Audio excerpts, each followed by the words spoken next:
مسلم league نون اور Peoples party کے درمیان ڈیڈ لاک برقرار، ایک ہفتے بعد بھی وفاقی کابینہ کی تشکیل نہ ہو سکی۔ پیپلز پارٹی نے چاروں صوبوں میں گورنرز اور آئینی عہدوں کا مطالبہ کر دیا۔ پیپلز پارٹی نے کابینہ میں 3 اہم وزارتوں کا بھی مطالبہ کیا ہے۔ جے یو آئی نے گورنر یاسر ملک سے جانیں گے۔ یاسر، اپڈیٹ کیجیے گا۔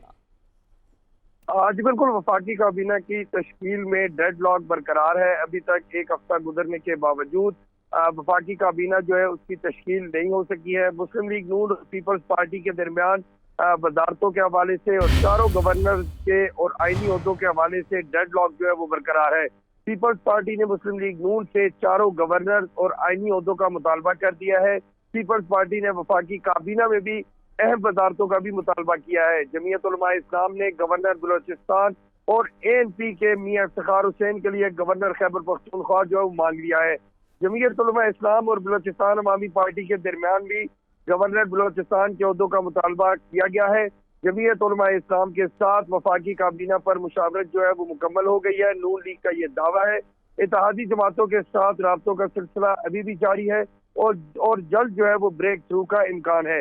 یہ بھی کہا گیا ہے کہ ممکن ہے کہ 1 سے 2 روز میں وفاقی کابینہ کے جو اہم عہدے ہیں ان کا اعلان کر دیا جائے گا۔ جی شکریہ آپ کا یاسر۔